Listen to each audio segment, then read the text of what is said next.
আসসালামু আলাইকুম, আমি আরবি কুকিং বাই আরবি কিচেন চ্যানেলে আরও একবার স্বাগত জানাচ্ছি আজকের রেসিপি দেখার জন্য। আজকে আপনাদের সাথে শেয়ার করব ম্যাঙ্গো লাসি। তৈরি করা একদমই সহজ আর খেতে তো ভীষণ মজার।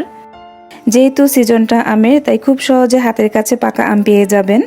যেহেতু সিজনটা আমের, সেই সাথে প্রচন্ড রকমের গরম, আর এই গরমে কলিজা ঠান্ডা করার মতো যদি এইরকম ঠান্ডা ঠান্ডা ম্যাঙ্গো লাসি থাকে তাহলে তো কোনো কথাই নেই।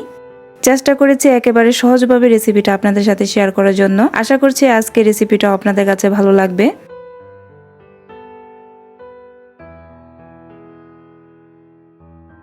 ম্যাঙ্গো লাসিটা যেই গ্লাসে পরিবেশন করব সেই গ্লাসটাকে মেল্ট করা চকলেট দিয়ে একটু ডেকোরেশন করে নিচ্ছি। ঝামেলা এড়ানোর জন্য আপনারা চাইলে চকলেট সিরাপ দিয়েও এই কাজটা করে নিতে পারেন, তবে আমি চকলেটটাকে মেল্ট করে তারপর ইউজ করছি। রেসিপি শুরু করার আগে এই কাজগুলো আগেভাগে করে নিলে রেসিপি বানানো একদম সহজ মনে হবে। এটা আমার হয়ে গেছে। এখন এই গ্লাসগুলোকে ফ্রিজের নর্মাল চেম্বারে রেখে দিব, তাতে করে চকলেটগুলো গ্লাসের মধ্যে ভালো মতো সেট হয়ে যাবে। প্রথমে ম্যাঙ্গো লাসিটা বানানোর জন্য লাগবে পাকা আম। আমি এখানে 1 কাপ পরিমাণ টুকরো করা পাকা আম নিয়েছি। এখন দিয়ে দিচ্ছি চিনি 1/4 কাপ। আপনি কতটুকু মিষ্টি খেতে পছন্দ করেন সেই অনুযায়ী আপনি আপনার টেস্ট অনুযায়ী চিনিটা দিয়ে দিবেন। এখন দিয়ে দিচ্ছি টক দই 1/2 কাপের মতো। যেহেতু আমরা ম্যাঙ্গো লাসি বানাচ্ছি, টক দইটা অবশ্যই দিতে হবে, এটা কোনোভাবে স্কিপ করা যাবে না। এ পর্যায়ে দিয়ে দিচ্ছি গুঁড়া দুধ 2 টেবিল চামচ পরিমাণ। মিষ্টির ব্যালেন্সটা যেন ঠিক থাকে সেজন্য 1 চিমটি পরিমাণ লবণ দিয়ে দিচ্ছি। এখন দিয়ে দিচ্ছি আগে থেকে জাল করে ঘন করে রাখা তরল দুধ 1 কাপ পরিমাণ। আমি 2 কাপ দুধ জাল করে 1 কাপ করে নিয়েছি। তারপর ডিপ ফ্রিজে 4 ঘন্টার জন্য রেখে পুরোপুরিভাবে দুধটাকে ঠান্ডা করে নিয়েছি। যেহেতু আমি এই পর্যায়ে কোনো রকম আইস ব্যবহার করছি না, সেজন্য আমি দুধটাকে পুরোপুরিভাবে ডিপ ফ্রিজে রেখে ঠান্ডা করে নিয়েছি। এখন 2 মিনিটের জন্য ব্লেন্ড করে নিচ্ছি।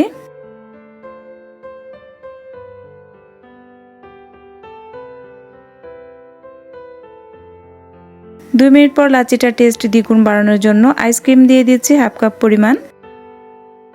আবারও 1 মিনিটের জন্য ব্লেন্ড করে নিচ্ছি।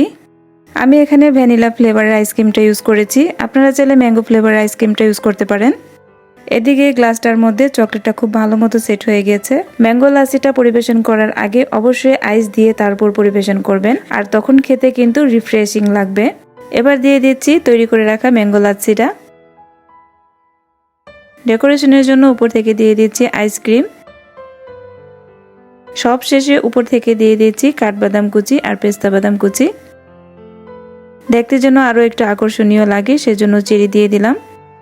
ব্যাস তৈরি হয়ে গেল ঠান্ডা ঠান্ডা রিফ্রেশিং ম্যাঙ্গো লাসি। একবার যাকে এইভাবে ম্যাঙ্গো লাসিটা তৈরি করে খাওয়াবেন সে কিন্তু আপনার ফ্যান হয়ে যাবে। আমি চেষ্টা করেছি রেসিপিটা সহজভাবে আপনাদের সাথে শেয়ার করার জন্য। রেসিপিটা যদি সেম ভাবে ফলো করে বানিয়ে নিতে পারেন, আমার বিশ্বাস ছোট বড় সবাই খুব বেশি পছন্দ করবে। আশা করছি আজকের রেসিপিটা আপনাদের কাছে ভালো লেগেছে। যদি ভালো লাগে প্লিজ লাইক দিয়ে বেশি বেশি করে শেয়ার করে চ্যানেলটাকে সাবস্ক্রাইব করে অল বাটনে ক্লিক করে রাখবেন। এতে করে আমি যখন নতুন কোনো ভিডিও আপলোড দিব সাথে সাথে নোটিফিকেশন সবার আগে আপনার কাছে পৌঁছে যাবে, আর আপনি আপনার সময় সুযোগ বুঝে তা দেখে নিতে পারবেন। আর যারা ফেসবুক পেজ থেকে দেখছেন চাইলে পেজটাকে ফলো দিয়ে রাখতে পারেন। ইতিমধ্যে এই কাজগুলো যারা সম্পূর্ণ করে ফেলেছেন আপনাদের অসংখ্য ধন্যবাদ। আজকের মতো বিদায় নিচ্ছি। সবাই খুব বেশি ভালো থাকবেন। আল্লাহ হাফেজ। আসসালামু আলাইকুম।